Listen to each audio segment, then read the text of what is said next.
profesionalizando un sector con muchísimo pasado, con muchísima tradición y yo creo que con muchísimo futuro, para seguir modernizándolo y adaptando a los tiempos. ¿Y cuáles son ahora mismo los tiempos? Pues yo creo que los tiempos son los de la modernidad, los de la información y por tanto también los de la unión. Hoy se va a hablar aquí mucho de la seca, una enfermedad que, como saben, nos preocupa y está poniendo en peligro nuestro bosque, la dehesa. Pero yo también creo que una de las grandes amenazas, y esta es mi opinión, para este sector y el futuro, es sin duda la desunión entre los sectores implicados, entre los agentes que hacen posible este sector del ibérico y de la dehesa, y también la desinformación. Y por eso estamos aquí, para informarnos, para participar y también para unirnos. Para quienes no me conocen, yo soy José Enrique Pardo Soto, soy el director del grupo Ábside en Extremadura, que engloba, como saben, a la cadena COPE, a la cadena 100, Rock FM, Megastar y también 13 Televisión en Extremadura, una radio líder de audiencia en la región.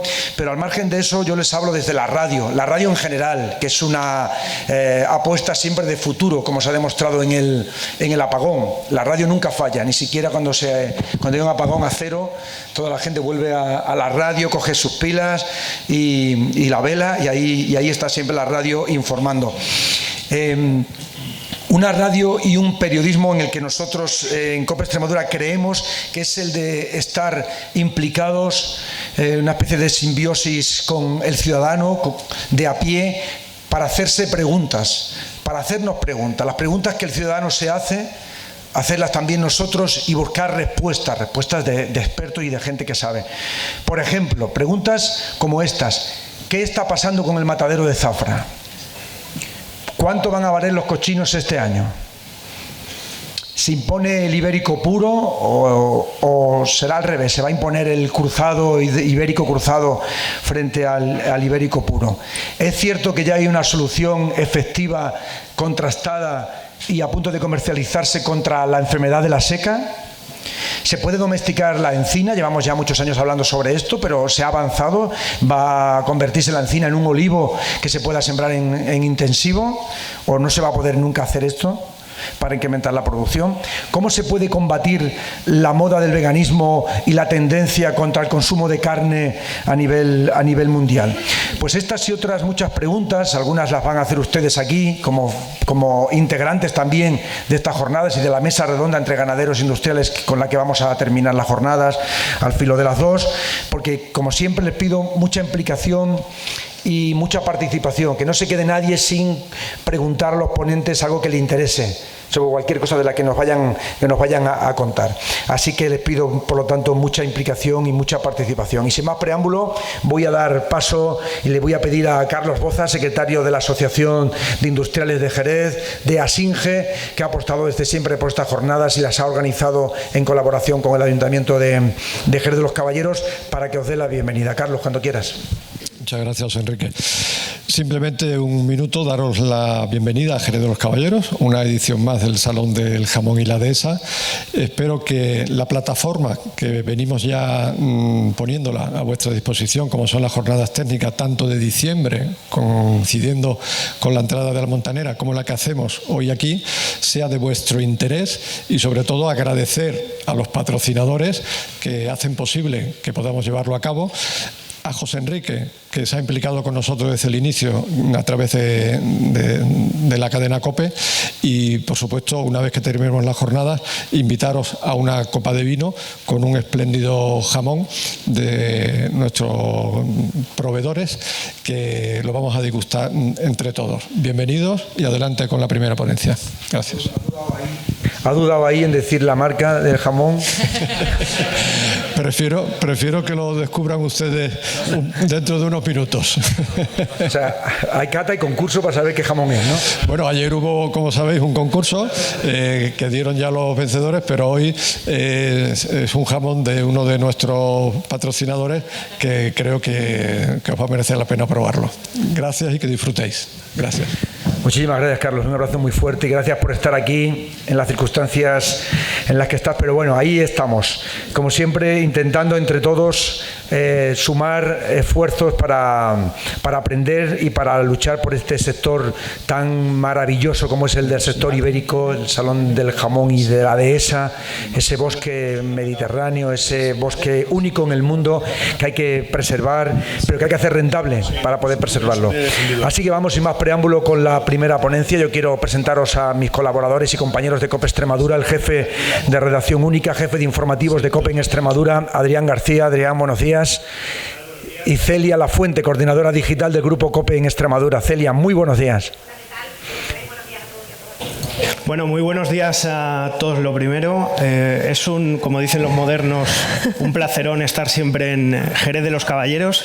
Como dice su joven alcalde capital del jamón, del cochino y también de la dehesa, que es importante. El año pasado Celia nos insistía mucho en el apellido, Salón del Jamón Ibérico y la dehesa. La dehesa.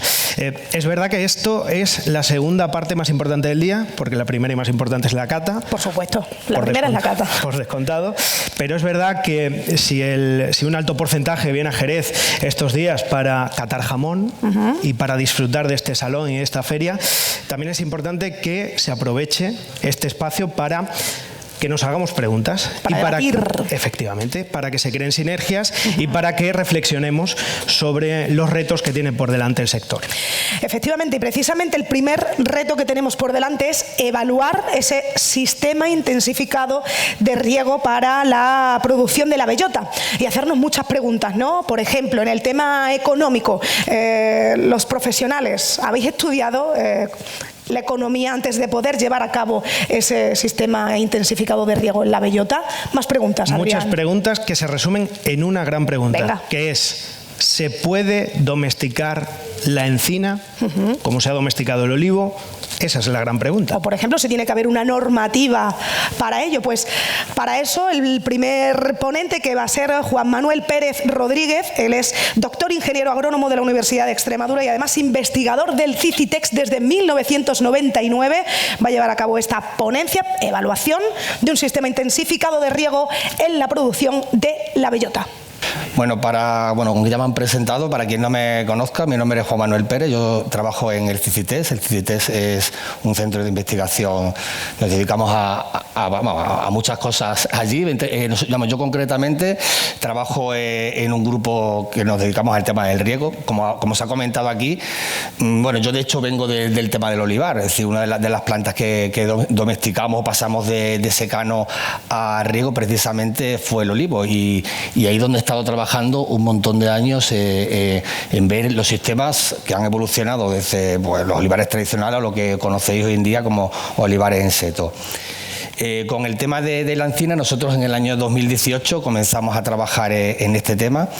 Quisimos, con nuestra experiencia que tenemos en cómo hay que regar las plantas y utilizar la herramienta precisamente del riego para intentar acelerar el crecimiento de las plantas. Es decir, el riego es una poderosa herramienta que nos permite tanto aumentar las producciones como hacer que el crecimiento sea muchísimo más rápido. Y eso es lo que quisimos aplicar en estos sistemas que estamos evaluando.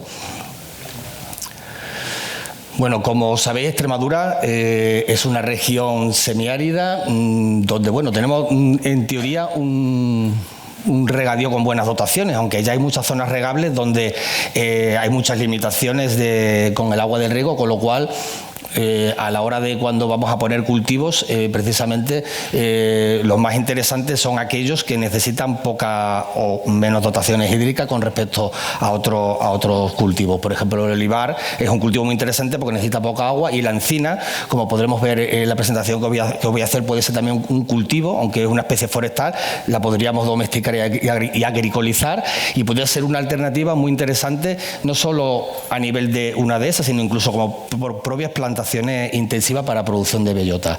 Contamos además con una buena climatología para eso, y en este entorno tenemos ese bosque modificado por el hombre, que es la dehesa, donde producimos los cerditos y sus derivados.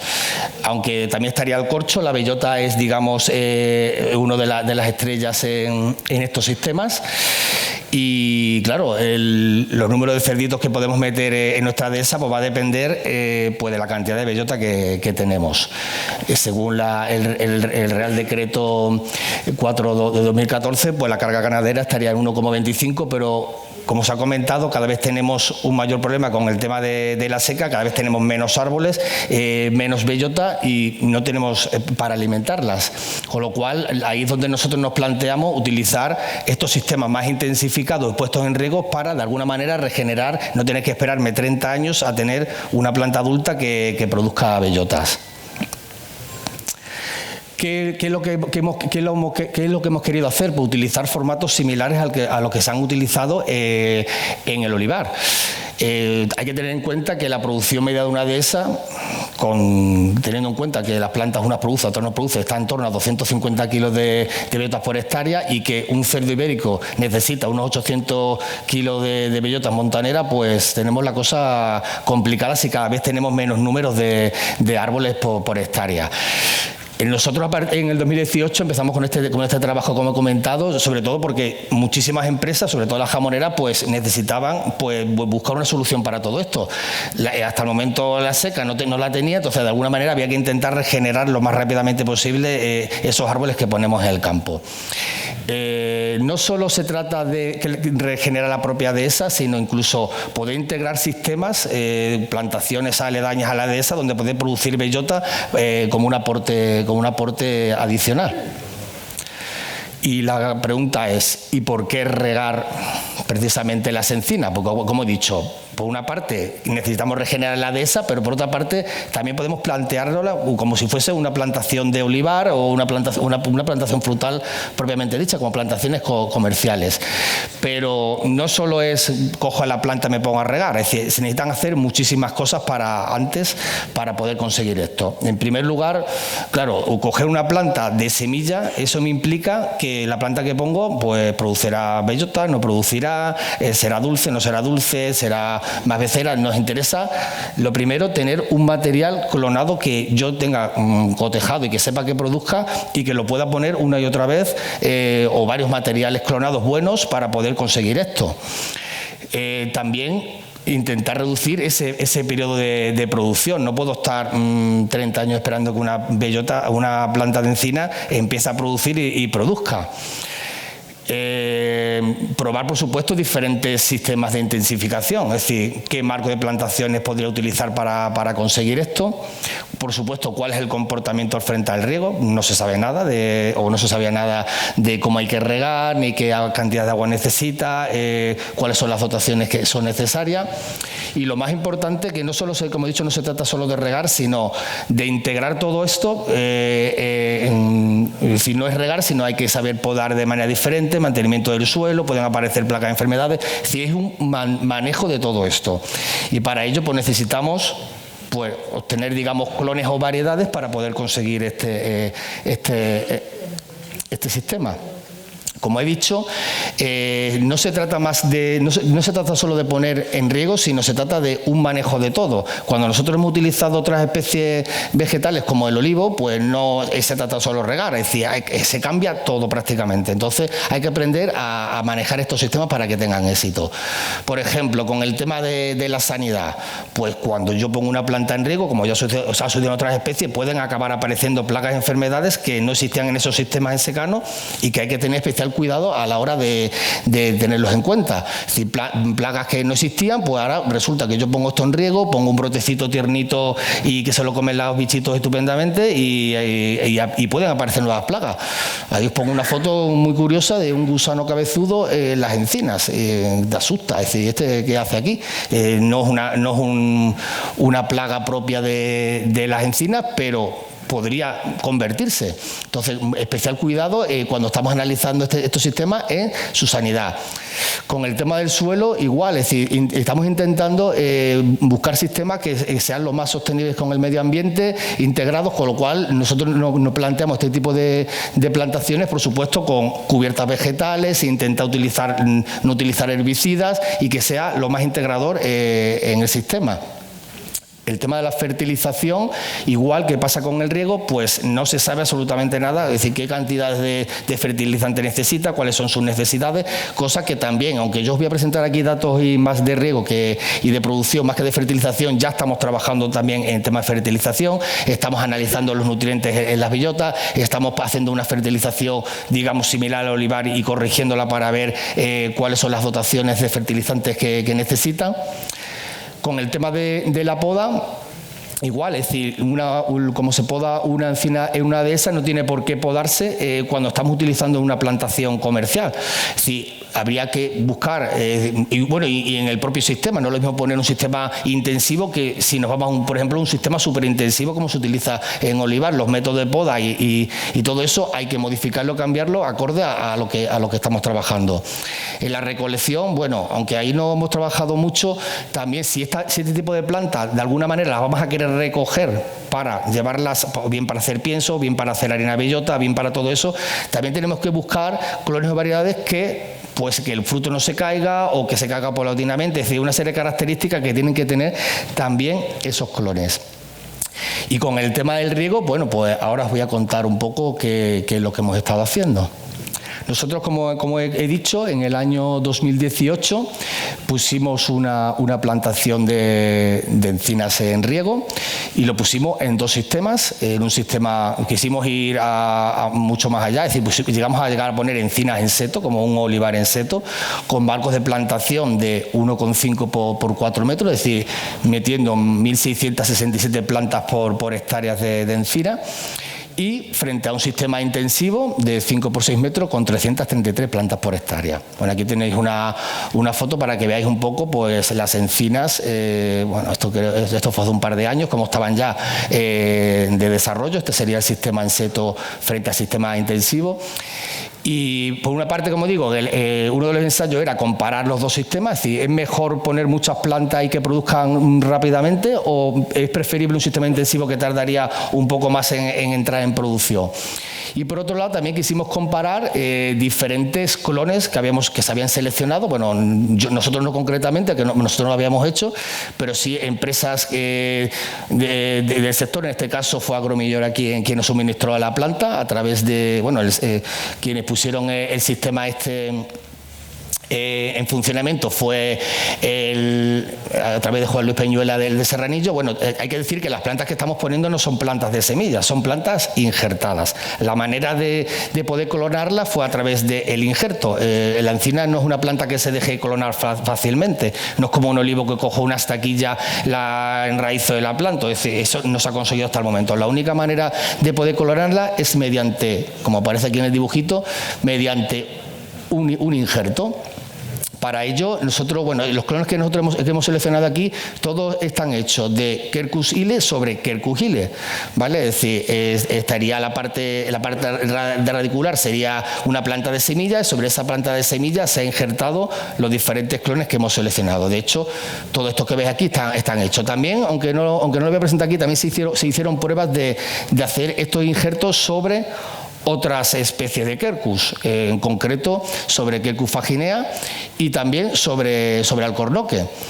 No han tenido todo el éxito que deseamos, sí, sin embargo, ile sobre ile sí que está teniendo unos resultados bastante. Como he dicho, no es una técnica tampoco fácil, no es coger algún injerto tal cual, lleva su intríngulis, hacerlo bien y que la planta se consiga injertar. Y uno de los problemas que nos encontramos ahora mismo es que tampoco hay pues grandes empresas que ahora mismo pues suministren material bueno, está Beristé, pero hay muy poquitas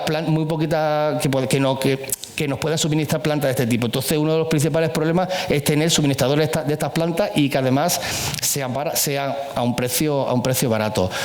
Nosotros, de todas maneras, no trabajamos en crear plantas. Nosotros lo que trabajamos es ver si estas plantas realmente funcionan y se pueden integrar en el mercado. Bueno, aquí tenéis una comparativa desde el año 2018 que se puso las plantitas. Bueno, en primer lugar, este gráfico no es más que cómo ha ido evolucionando la cubierta vegetal en una comparativa del seto con el intensivo. Se puede ver perfectamente cómo el intensivo, que sería el que tiene la barrita clarita, es decir, sigue creciendo, es decir, a fecha de 2024 aún no hemos conseguido la cobertura máxima. Sin embargo, aquí tenemos el azul oscurito, que es el seto, pues se ve aquí como la explosión que pegó el árbol, llegando a casi 10.000 metros cúbicos de copa por hectárea, y cómo después ha sido necesario hacer unas podas ya, como si fuese un olivar en seto de rebaje, para mantener esa cubierta, que no se nos vaya y que sea productiva. Ese es uno de los problemas. En una encina en seto, pues no nos podemos ir a más de 7.000 metros cúbicos de copa, porque eso es inviable y se vuelve improductivo. Eso ya nos pasa con el tema del olivar. Es decir, si yo dejo crecer aquello sin control, sin controlar el vigor, sin controlar el crecimiento, la plantación se vuelve improductiva. Sin embargo, en las plantaciones intensivas, pues tranquilamente estamos ya en 8.000 metros cúbicos de copa por hectárea y sigue creciendo porque todavía no se ha cubierto toda la superficie.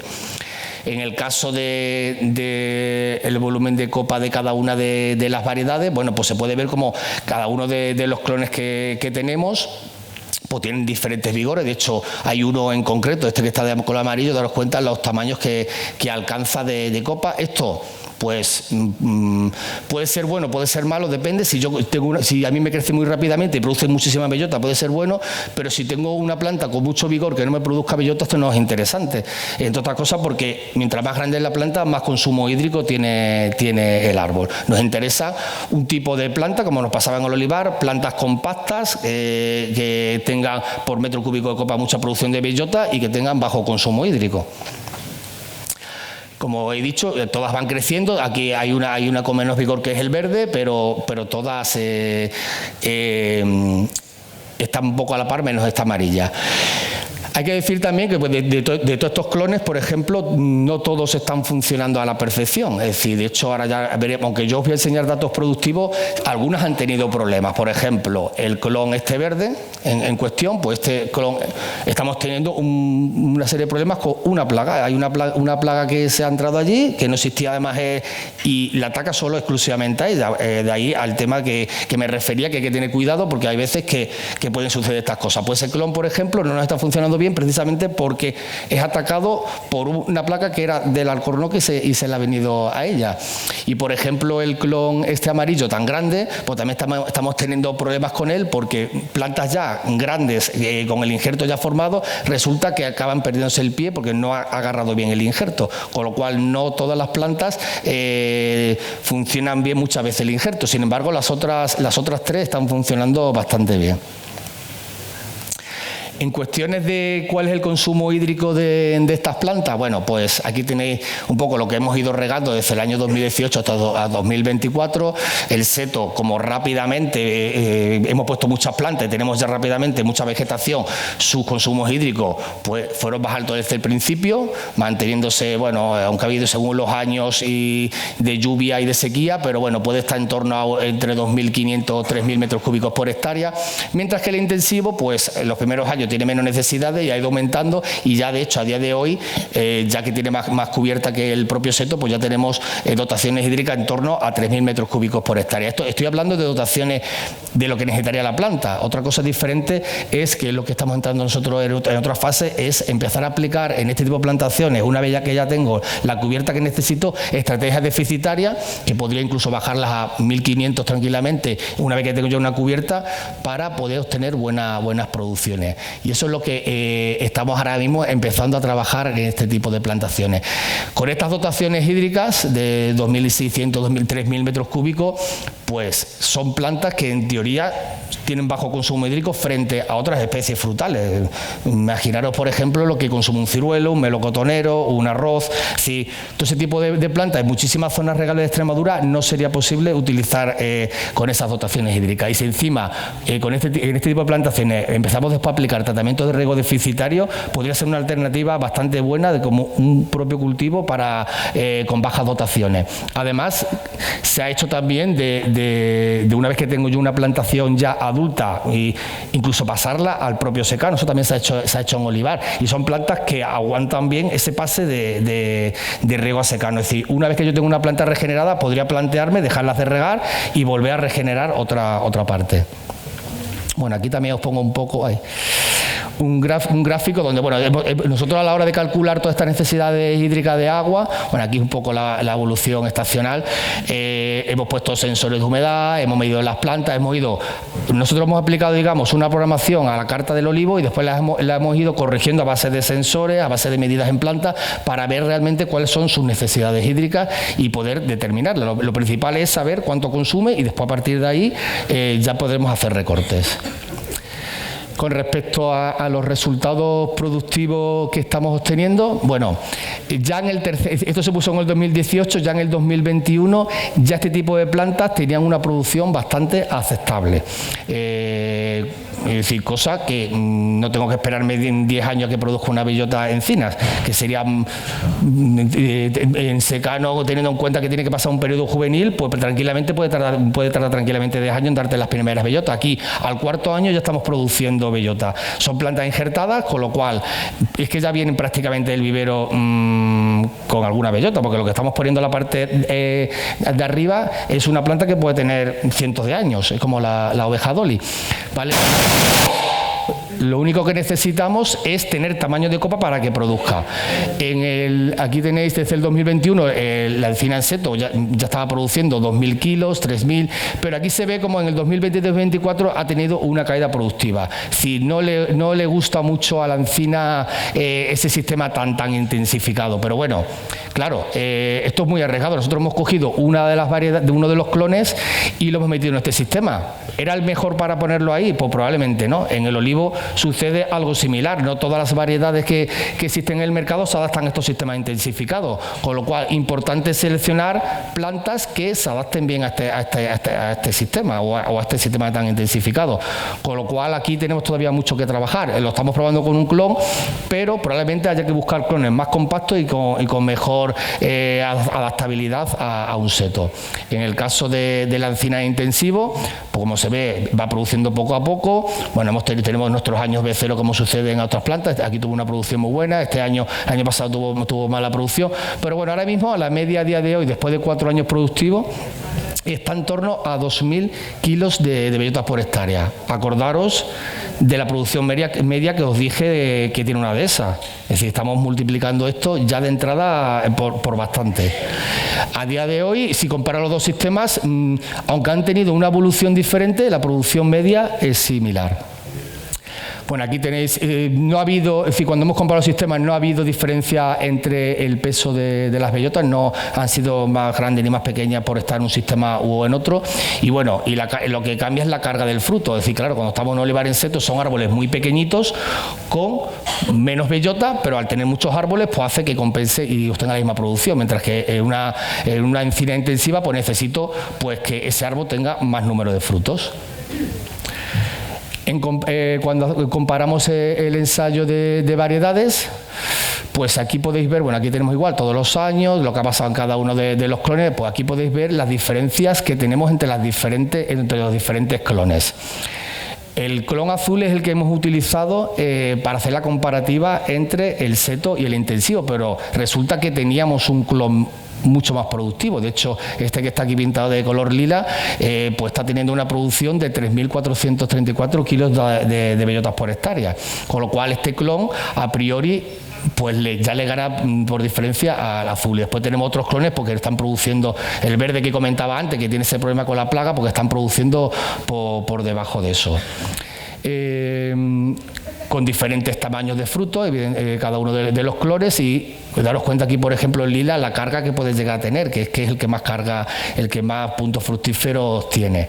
¿Qué quiero decir con esto? Que es muy importante a la hora de cuando yo voy a injertar una planta tener un clon bueno seleccionado. Si no lo tengo, si tengo, como digo, aquí el lila en este caso parece el mejor, pero si yo tengo clones buenos o he localizado en el campo clones buenos productores que los tenga cotejados, eso nos va a ayudar a la hora de cuando haya que injertarlo tener a priori eso. Nosotros además ahora en el CICITES estamos ahora haciendo otra cosa, que es intentar seleccionar todas esas plantas que tenemos en el campo, que son buenas productoras, que las tenemos cotejadas, crear un banco allí y tener esas plantas para poder disponer de ellas, no solo a nivel de quiero replicarlas, sino también probarlas, igual que estamos haciendo con todas estas plantas, y ver cómo funciona. No me vale ir a la dehesa ve una encina y decir, mira esta que bien produce. No, necesito saber la evolución que tiene esa planta a lo largo del tiempo. Y eso, la mejor manera es tenerlo en un campo madre con todas esas plantas para poder hacerlo. Queda muchísimo por hacer, esto es un ensayo, una experiencia, pero habría que hacer muchísimas cosas, y en el tema de domesticar la encina, pues estamos todavía en pañales, no, estamos en siguiente nivel. Pero bueno, es un inicio y lo importante es probar que los sistemas puedan o no puedan funcionar. Bueno, y poco más, como unas consideraciones finales, de decir, las plantaciones de encina injertada, pues como he dicho, comenzarán a obtener producciones al 4º año. También hemos comparado, que no lo he dicho en la presentación, pero lo digo aquí, con plantas de semilla, es decir, puestas en riego. Nosotros en esa plantación también teníamos una parte donde teníamos las encinas de semillas puestas en riego, queríamos ver cómo funcionaba. Pues el riego ya de entrada hizo que adelantaran, adelantar el periodo juvenil, y al 6º año ya han empezado a producir esas bellotas. Es decir, ya el propio riego de por sí hace que adelante todo esto, pero si encima tenemos plantas seleccionadas y injertadas, mucho mejor. Que las dotaciones hídricas máximas de riego necesarias están por debajo de muchos cultivos, que podría ser una alternativa en muchas zonas donde tengamos restricciones de agua como un posible cultivo. Que el sistema en seto alcanzó rápido la máxima cobertura, como se ha visto, pero que es necesario después realizar podas de rebaje para mantener ese seto productivo. Y que el sistema intensivo, por contra, pues a día de hoy sigue todavía creciendo y no ha alcanzado ni su tamaño máximo ni su producción máxima. La producción media obtenida en el ensayo de densidad es similar al seto, como se ha visto, pero con comportamientos diferentes, que el seto empieza a producir antes, pero baja su producción al aumentar la cobertura, y que el intensivo aún no ha alcanzado su techo máximo. Esas producciones que estáis viendo ahí, de 3.500 que ha sido el clon, que más producción nos ha dado, todavía puede dar mucho más de sí. Yo estimo que tranquilamente podemos llegar a 4 o 5.000 kilos de bellota por hectárea con un buen clon. Y que con los datos productivos alcanzados, ahí he puesto el 6º año, 3.500 kilos por hectárea, pues se podrían alimentar 5 cerdos para alcanzar su máximo peso en montanera. Y bueno, esto es un poco lo que estamos haciendo. Si me queréis hacer preguntas, pues aquí estoy a vuestra disposición.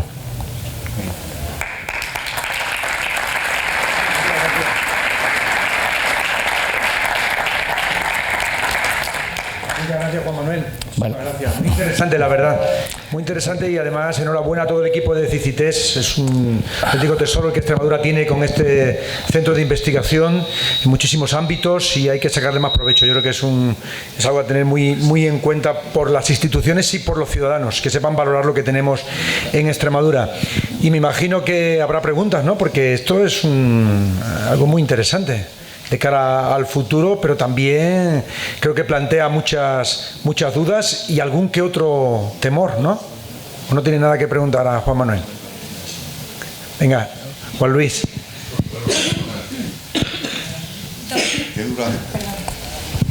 Buenos días, Juan Manuel. Buenos días. ¿Qué duración tiene el seto? ¿Cuántos árboles dura? Eso es lo que queremos averiguar, entre otras cosas. Es decir, ahora mismo, de hecho, nosotros, por ejemplo, que como he dicho, este sistema lo hemos copiado del olivar. A día de hoy nos seguimos preguntando en el olivar cuánto dura un seto en olivar, que llevamos bastantes años trabajando. Con mi experiencia en otros sistemas, es decir, al final un buen manejo hace que te dure, y un mal manejo hace que no te dure. Por eso he hecho mucha insistencia con el tema del manejo. Como he dicho, en el olivar yo me he encontrado plantaciones con estos sistemas en seto que a los 8 años estaban listos para arrancarlo. Sin embargo, hay plantaciones con más de 20 años que siguen funcionando, con lo cual importante saber manejarlo. Por eso lo importante de este tipo de ensayo, aprender un manejo, y después, por supuesto, tener la planta adecuada para que funcione. Pero en el olivo, cuando tú podas el olivo es más maleable. La encina es leñoso. Sí. Y entonces, ¿cómo manejas eso? Es cierto. De hecho, el clon ese que tenemos azul es bastante leñoso, pero por ejemplo, el lila ese que os he mostrado antes es bastante más leñoso. Hay que buscar plantas compactas menos leñosas. Nosotros a día de hoy estamos haciéndole similar, es decir, haciéndole cortes de topping por encima, y en los laterales a día de hoy lo estamos haciendo manual, simplemente intentar retrasar y estrechar y crear una pared. Pero sí es verdad que es más complicado que el olivo. Pero bueno, el objetivo nuestro es probar las cosas y ver si funciona o no funciona. Muchas gracias. ¿Alguna pregunta más? Pablo, venga, aquí en la sala hay un murciano. murciano. Pablo, muy buenas. Hola, buenos días, Juan Manuel. Buenos días. Pero hay que decir que Pablo Arijita es de la empresa Meristec. Vale. Perdona. ¿Quieres hablar tú primero? Bueno, Venga, ¿tengo el micro? ¿Abro yo? Venga, vale. Sí, una pregunta. Sí, soy Cecilio Mangas, de Montesano, Extremadura. Estoy viendo entre los marcos que crece hierba, pero me gustaría saber si habéis visto una reducción importante del crecimiento de la hierba frente a lo que es la dehesa tradicional, al haber muchos más pies por hectárea. A ver, el tema de manejar todo ese de la cubierta vegetal tampoco es algo sencillo.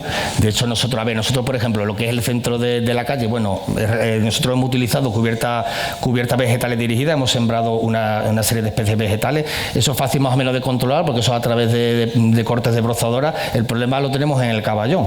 Sí, a ver cómo manejamos eso sin intentar utilizar el máximo herbicida. Ahí en la foto, no sé si lo podéis apreciar, utilizamos en su momento un acolchado de paja, si lo estás viendo. Precisamente para que no saliese la hierba y poder evitarlo, sobre todo en los primeros años, que hay mucha iluminación, entonces la hierba no compite con el propio árbol y crece mucho. Ya a día de hoy, sobre todo en el sistema de Enseto, cuando ya hay bastante sombreado, se controla bastante bien, ya no sale tanta hierba. Pero a día de hoy lo estamos haciendo también en lo que es en la línea con pase de brozadora, no utilizamos el tema de herbicida. Y la propia, eso lo utilizamos como un propio acolchado. No, pero es que quizás la hierba sea positiva, ¿no? A la hora quizás no, seguro, es positivo a la hora de un engorde de un cerdo de montanera. Sí, bueno, tiene su ventaja, tiene su inconveniente. Si yo estoy regando y después tengo muchísima hierba ahí en verano, porque claro, ten en cuenta que estamos en una plantación en riego. Si yo tengo todo lo que es el caballón lleno de hierba, eso también al final es un consumidor de agua. Entonces, si la hierba tiene que ser la del centro, no la que está robándome el agua al árbol. Entonces, por eso me interesa tener lo que es la línea controlada. De acuerdo, muchas gracias. Bueno, sí, Meristec es una empresa que se dedica, entre otras cosas, a la propagación de plantas, ¿no? Con biotecnología, y está aquí Pablo con nosotros. Le agradezco su presencia y me imagino que tenía algo que preguntar sobre esto. Sí, muchísimas gracias por la invitación. Yo dar la enhorabuena a Cicitex, está haciendo un trabajo fantástico y nosotros casi hasta devuelvo la pregunta al público. Nosotros estamos disponibles, tenemos, Juanma lo ha explicado bien, tiene una selección clonal que nosotros hemos seguido trabajando y tenemos unos clones fantásticos, tenemos una producción preparada y os hago más que nada la proposición de decir, oye, estamos a vuestra disposición con planta para poner la dehesa en producción. Es un ecosistema maravilloso que, como todos sabemos, está en regresión y tenemos la técnica. Mirad, veis el trabajo de Juanma, aún se ha mejorado con unos clones que tenemos nosotros y os lanzo esta proposición. Tenemos planta disponible para empezar y también tenemos como compañía que bebimos también del Cicitex, alcornoque clonado que produce corcho prácticamente en el año 7 y que da unas rentabilidades fantásticas. Que lo tenemos todo listo y estamos a vuestra disposición. He visto en la página que tenéis alcornoques, encinas, arándanos, pistachos, está bien. Sí. Bueno, aunque yo no lo he dicho, yo he presentado la encina, pero nosotros también hemos estado trabajando con alcornoque precisamente también, con lo mismo que os he presentado aquí, pero con el objetivo de producir corcho. Precisamente, tú como sabes, el alcornoque a través de embriogénesis somática se puede reproducir, no tenemos tanto problema con el tema de la encina, que hay que hacerlo a través de esto. Claro. La pena es que que estáis vosotros, que yo os conozco, pero que necesitamos tener esos clones para poder lanzarlos. Cuando quieras te mandamos clones para los pruebas. Vale. ¿Otra pregunta por aquí? Sí, buenos días.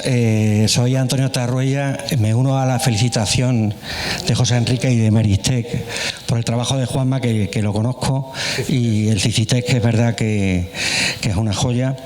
También quiero dar la enhorabuena a Meristec, capitaneado por Manuel Ibarra, que efectivamente tiene ha hecho un trabajo importante, pero tenemos que ser conscientes que aquí tenemos en este momento un muro y un problema que por lo menos a día de hoy no sabemos cómo podemos superarlo. Como tú sabes, yo estoy en el grupo Ferticor y también hago plantaciones de riego de alcornoque, y el problema se llama Confederación Hidrográfica del Guadiana, que depende del Ministerio de Transición Ecológica.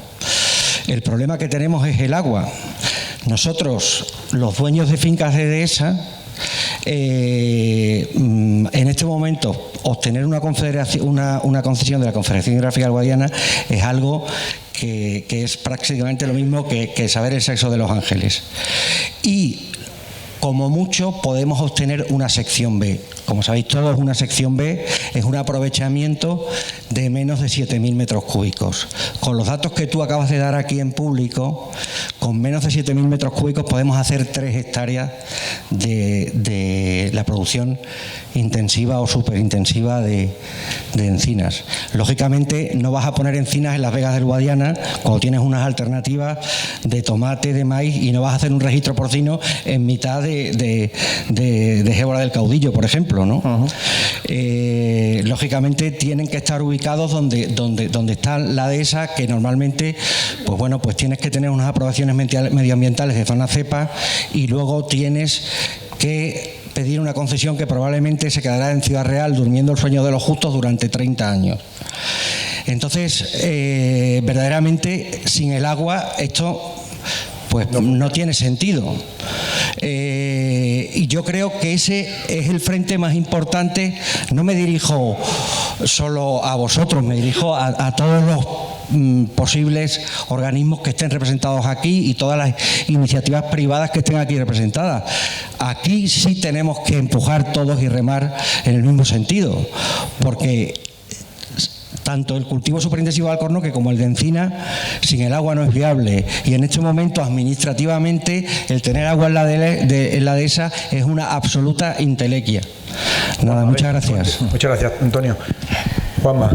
Sí, a ver, con el tema, como he comentado antes, pero pasa con la encina como pasa con muchos cultivos, que no todo se puede transformar en riego, lógicamente, no tenemos tanta agua. De hecho, yo, por ejemplo, en el tema del olivar, que se está poniendo también mucho olivar en riego, ahora estamos empezando a trabajar con olivar en el sector de secano, por hacerte una ligera idea. ¿Por qué? Porque no se puede transformar todo a riego porque no tenemos agua para todo eso.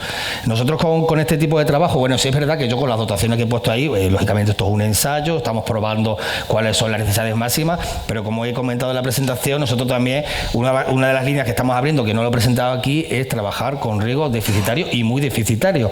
¿Existe un problema legal en todo esto? Bueno, lo primero es que estamos cogiendo una planta que es forestal y la estamos, digamos, agricolizando. Eso ya tenemos un vacío ahí de entrada gordo, es decir, no está nada legislado de todo el tema ese. Entonces, eso de eso. Y después, claro, pues probablemente nos encontremos con zonas donde te diga que tiene 1000 metros para regar tu hectárea y para de contar. Pero bueno, precisamente con los trabajos que estamos realizando no vamos a llegar a un nivel de cuando estamos regando para obtener máximo, pero sí se puede obtener muy buenos resultados incluso con dotaciones bajas de agua, que es lo que estamos trabajando. ¿Tardará un poco más en regenerarse o obtener las producciones máximas? Probablemente. Que se puede hacer grandes cosas. Y después, bueno, otro tema también importante, lo que he dicho también. Es decir, no es pongo una hectárea, pongo otra. Es decir, voy poniendo, voy regenerando, voy retirando y voy poniendo otra. Es decir, es regenerar, no es transformar hectáreas de... Hay muchísimas alternativas. Es que, como he dicho al inicio, es decir, se puede utilizar para regenerar la dehesa, pero con el objetivo que una vez que tenga la planta ya produciendo, tiene que retirar el riego, porque eso es insostenible mantener tantas hectáreas de riego. Por supuesto, podría plantearme plantaciones comerciales, probablemente también, que a lo mejor con riego muy deficitario. Es decir, se te abre un abanico grande de posibilidades que nosotros desde la administración intentamos ir un poco por delante, sí, porque nuestro objetivo es poner esa información por delante. Después vienen los temas administrativos burocráticos, que es otra historia, claro. Y políticos. Mercedes Morán, consejera de Agricultura, ya tienes ahí una pregunta para después sobre la Confederación Hidrográfica del Guadiana y la posibilidad de que haya agua por alusiones. Que tiene una pregunta. Tiene una pregunta también. Bueno, gracias por venir, Mercedes, gracias también al alcalde por estar con nosotros. Como antes le he dado la bienvenida a todos. Pues muy breve porque se nos va el tiempo y tenemos que ir con la segunda ponencia. Cuando quieras, Mercedes. Venga, el micrófono, por favor. Para... Yo tengo buena voz, no sé si se me escucha. Sí, venga, pues... Yo quiero puntualizar lo que acaba de decir Juanma, ¿verdad? Sí. Gracias. La dehesa es un sistema agrosilvopastoral y esto, lo has definido tú muy bien, es agrarizar una planta que es forestal, prácticamente darle las mismas características que cualquier otro cultivo en seto, ya sea intensivo o semi-intensivo y que necesita riego. Es interesantísimo estas soluciones que estáis planteando. Me parece también muy interesante todo lo que es la cobertura vegetal dirigida, y creo que son soluciones que luego tendremos que buscar cómo se ponen en práctica, porque evidentemente la dehesa sabéis que es un sistema único en Europa y que tiene unas ciertas características que no coinciden con esto, ¿no? Pero es cierto que es un complemento, que puede ser una solución a la falta de regeneración y que tiene que ser, como tú bien has dicho, algo dirigido, ordenado y con cuidado para no perder ese otro sistema que nos ha distinguido siempre, ¿no? Y solamente quería hacer esa puntualización que él acababa de hacer y que desde luego de la administración, aunque ya sabemos que la administración son maquinarias un poco pesadas y que se tardan en mover, agilizaremos los resultados que tengáis, desde luego, porque la innovación es fundamental. Claro, muchas gracias, consejera. Es que es importante, ya digo, por ejemplo, cuando estamos hablando de clones, claro, el primer planteamiento que nos planteamos es que estamos reduciendo la diversidad genética cogiendo solo X clones, claro, es decir, no lo mismo en la propia dehesa que tengo cada plantita es un ser diferente. Entonces eso hay que andarse también con pies de plomo. Yo de hecho no soy partidario de venga, este clon que funciona, pon este clon, es decir, ni muchísimo menos. Soy partidario siempre de tener muchas alternativas, sobre todo porque te pasa una plaguita como la que he comentado en el clon verde y pasa como pasó en su momento con un cierto cultivo, que desaparece todo. Sí. Entonces hay que correr todo un poco también con cuidado, claro, este tipo de sistemas. Juanma, un momentito ya. La última pregunta, porque si no se nos va el tiempo. María Pía Sánchez, que si no me equivoco es presidenta de la Federación Española de la Dehesa. Cuando quieras. Gracias. Sí, bueno, en Extremadura tenemos más de 90.000 reforestación de tierras agrarias desde hace ya más de 30 años y se me ocurre pensar, no lo sé, que esas 90.000 hectáreas de encinas y de alcornoques tal vez podrían poder ser injertadas para asegurar una producción de bellota con riego, con mínimo riego o sin él, en esas plantas que ya hay muchas que ya tienen una edad importante. Quiero decir que si ese injerto obtenido en laboratorio proveniente de plantas que tienen asegurada una producción de bellota importante, podrían injertarse en estas plantas que ya tenemos. Y por otra parte, quería preguntar si habéis hecho algún ensayo de los que se están haciendo en viveros contra la fitóstora para hacer plantas resistentes, porque por conjugar el tema de la resistencia a la fitóstora con el injerto de plantas productivas. Muchas gracias, Pía. Me da mucha pena, Juanma, pero tiene que ser muy breve. Sí, a ver, nosotros no estamos ahora mismo lo que es combinando el tema de resistencia a la fitóstora, pues claro, para eso tendríamos que tener localizado plantas que en teoría que fueran resistentes, cosas que no lo tenemos. Y con el tema de los injertos, bueno, ellos te lo pueden decir mejor, no es una técnica fácil, yo no sé ya en plantas adultas hasta dónde podríamos llegar, porque ya de por sí unir dos con el mismo diámetro resulta complicado. Imagínate un injerto hecho en campo en una planta adulta. No te puedo contestar porque no lo he hecho y no me dedico tampoco a eso. La empresa de vivero te lo podrán contestar mejor que yo. Muchísimas gracias. Un fuerte aplauso para Juanma.